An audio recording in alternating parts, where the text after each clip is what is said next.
Então, neste problema, nós vamos considerar os números de 1 a 20. No enunciado são descritos como os números inteiros positivos menores do que 21, então trocando em miúdos os números de 1 a 20. E os dois itens estão relacionados e os dois juntos, na verdade, querem dizer que 10 é a maior quantidade de números que podem ser extraídos desse conjunto com 20 elementos, de tal maneira que, nesse conjunto de números escolhidos, não ocorra nenhum par onde um número seja divisor de outro. Então, na verdade, os dois itens, tá? No item A, a gente quer demonstrar que não é possível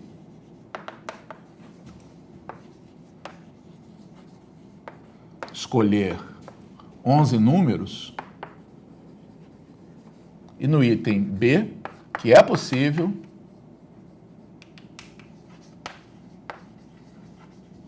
escolher 10 números, em ambos os casos, de modo que não apareça um par múltiplo divisor.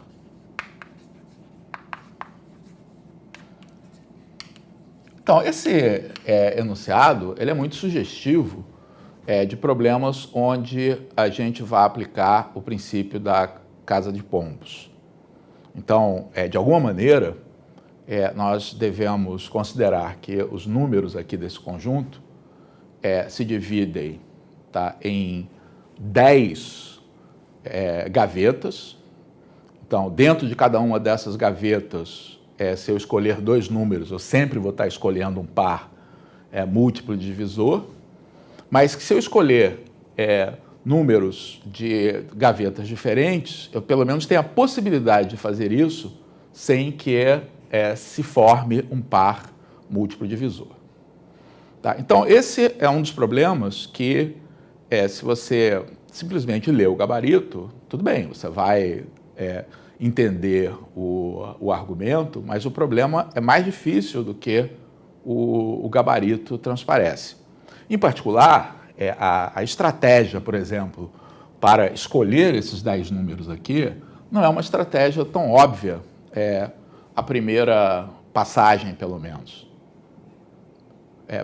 Pois uma coisa que seria natural, como ponto de partida, então, e eu posso dizer que foi essa a primeira coisa que eu pensei quando eu vi um problema desse tipo aí pela versão mais geral desse problema pela primeira vez, dizer o seguinte: olha, se eu quero escolher esses números de tal maneira que não apareça um par múltiplo divisor, tá? Então a melhor coisa que eu tenho a fazer é começar com os números primos, porque escolhendo os números primos eu tenho certeza que um não vai dividir o outro.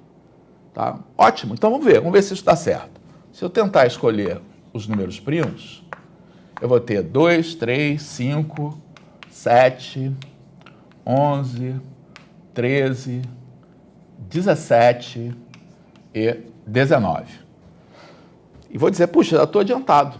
Já escolhi 8 números aqui, em que, de tal modo que entre eles não aparece nenhum par múltiplo divisor. Claro, são todos números primos, portanto, nenhum deles divide qualquer outro desse conjunto. Só que isso não dá certo. Tá? Na verdade, a partir daqui, eu não consigo colocar mais nenhum elemento nesse conjunto, respeitando ainda essa condição. Vejamos por quê. Certamente eu não posso colocar um. Um não pode entrar, porque se eu colocar o 1, ele vai ser um divisor de todos esses números. Então, o 1, na verdade, não parece uma boa escolha para eu colocar no meu conjunto, porque ele sempre vai dividir alguém. Eu nunca vou usar 1. Tá? Então, o 1 não pode ser usado, não pode ser acrescentado. Eu também não vou poder usar, como eu coloquei o 2 aqui, tá? Eu não vou poder usar nenhum outro número par, porque ele vai ser um múltiplo de 2. Então, eu não posso usar nem o 4, nem o 6, nem o 8, 10, 12, 14, 16, 18. Todos esses eu estou proibido de colocar aqui no meu conjunto. Tá? O que sobrou, hein? Sobraram os números ímpares que ainda não entraram aqui nesse conjunto. Vejamos quais são eles. O 9 e o 15. Só que tanto o 9 quanto o 15 são múltiplos de números que já estão aqui. Então, olha, também não podem ser acrescentados. Ou seja, essa minha ideia inicial, que parecia uma ideia bastante natural, não funciona. Tá? Se eu começo com os números primos, eu não consigo completar esse subconjunto com mais 2 elementos, de tal maneira a respeitar as condições do enunciado. Ou seja, não é por aí. Tá? A maneira que a gente tem que pensar, tá, é um pouco diferente. Na verdade, o que a gente deve observar, tá, é que se você pega números grandes, próximos entre si, tá, você nunca vai ter um deles dividindo o outro. Quer dizer, números consecutivos não dividem um ao outro, tá, a menos que eles sejam 1 e 2. Então, na verdade, a ideia que resolve a parte B e nos dá uma estratégia para resolver a parte A, tá, é a gente pensar que uma boa maneira de conseguir 10 números, de tal maneira que um não divida o outro, é pegando a segunda metade dessa coleção. Tá? Então, vejamos aqui como é que fica. Então, o que eu estou me propondo é pegar essa coleção de números aqui. 11, 12, 13, 14, 15, 16, 17, 18, 19, 20. Tá? Essa é uma resposta possível para a parte B. Tá? Esse subconjunto de números que está aqui dá uma possível resposta para a parte B. Não é a única resposta, daqui a pouco a gente vai discutir, a partir da solução da A, outras possibilidades, mas observe que aqui eu tenho 10 números, tá? Tais que, como todos eles são entre 11 e 20, nenhum deles é múltiplo um do outro. Tá? Outra coisa que a gente observa é que se a gente tentar acrescentar qualquer número do conjunto de 1 a 10 aqui, nesse conjunto de números, a gente vai desrespeitar a condição de eu ter a ausência de qualquer par múltiplo divisor. Porque qualquer número que você pegue dos números de 1 a 10, sempre vai ter um múltiplo entre esses que estão aqui. Por exemplo, se pegar o 7, tem um 14 aqui, então o 7 não pode ser colocado. Pensar, o 8 tem o 16, o 9 tem o 18, e assim por diante. Tá? Então, esse conjunto que está aqui é um conjunto que responde à parte B e sugere que realmente pode ser verdade que A seja verdadeiro. Note que não é ainda uma solução. O fato de eu não poder acrescentar nenhum outro elemento a esse conjunto não mostra que qualquer subconjunto de 11 elementos vai desrespeitar a regra múltiplo divisor. Apenas mostra que esse conjunto não pode incluir esses 10 números. Então, para responder a parte A, eu vou precisar refinar essa minha ideia. Tá? E como é que a gente vai refinar essa ideia? Então, eu vou apagar isso aqui e vou pensar do seguinte modo.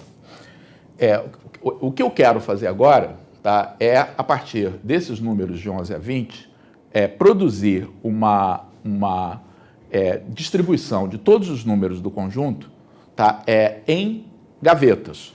Tá? ou em casas, tá? Aqui, de tal maneira que eu possa garantir que em cada uma dessas casas os números são tais que, se eu escolher 2 dentro de uma dessas gavetas ou casas, eu necessariamente terei o número sendo divisor um do outro. Então, por exemplo, vamos começar com 20 aqui.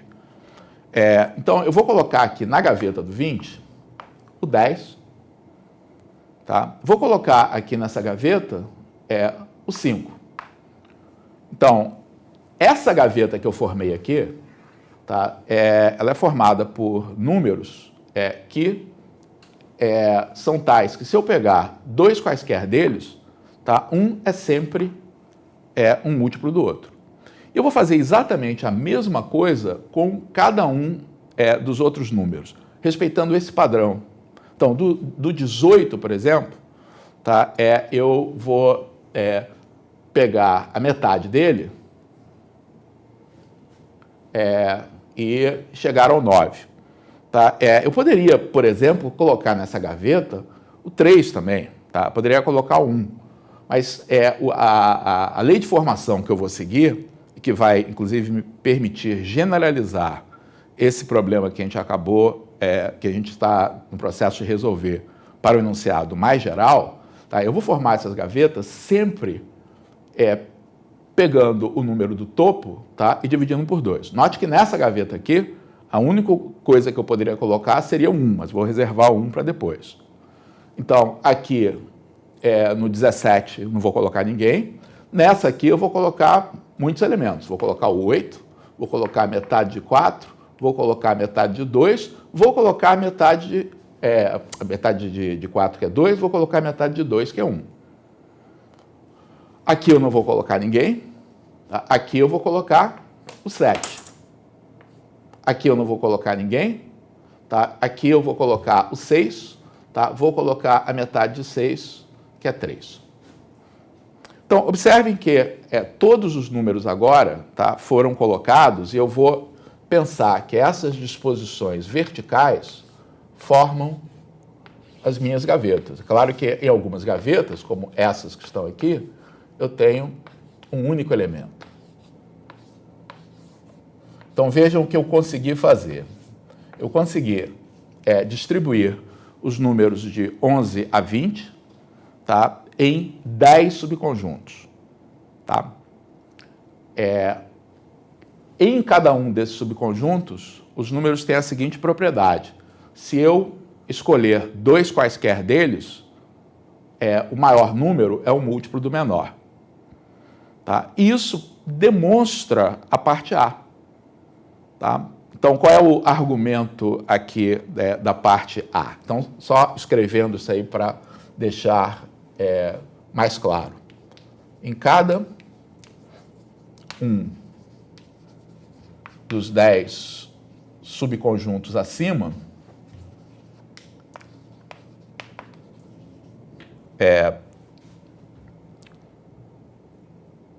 dois números sempre formam um par múltiplo divisor. Se eu escolho 11 dos números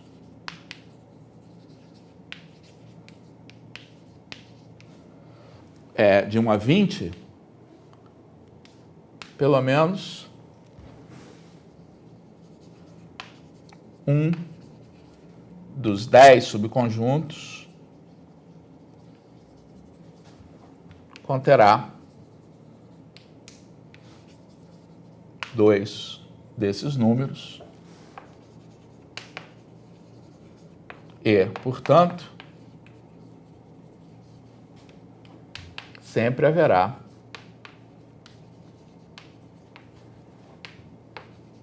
um par múltiplo divisor. Ok? Então, isso completa o argumento aqui para o nosso problema. Então, resumindo, nós fomos capazes de exibir uma coleção de 10 números que mostra que a afirmativa do item B é verdadeira. Então, os números de 11 a 20 formam um subconjunto de 10 números em que não ocorre nenhum par múltiplo divisor. E, usando como base essa coleção, nós conseguimos dividir os números de 1 a 20 agora em 10 gavetas, de tal forma que em cada gaveta todos os números são da forma múltiplo divisor. Portanto, se eu escolho 11 dos números, obrigatoriamente 2 desses números pertencerão a uma mesma gaveta e, portanto, serão um par múltiplo divisor. Então, essa maneira segundo a qual nós dividimos esses números permite ver que a nossa resposta inicial para o item B, quer dizer, essa coleção que está aqui, não é única. Tá? Na verdade, você pode fazer trocas. Tá? O que a gente sabe é que esses números aqui, o 11, o 13, o 15, o 17, o 19, vão aparecer em todas as respostas. Tá? Mas, das outras, você só tem que garantir que você escolhe esses números, tá? De tal forma que eles não sejam divisores de nenhum dos outros números que aparecem na nossa enumeração. Então, por exemplo, no lugar de escolher o 18, tá? Eu posso, no lugar do 18, escolher o 9. Tudo bem, porque o 9 não é divisor de nenhum dos números que ficou. Então, existem várias formas possíveis para você dar a resposta do item B.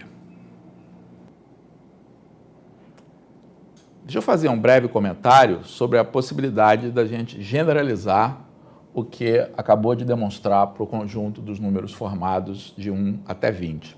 Na verdade, no lugar de 20, eu podia considerar um valor 2n qualquer, e a afirmativa é de que é possível escolher n, mas não n mais 1 números, sem que apareça um par múltiplo divisor.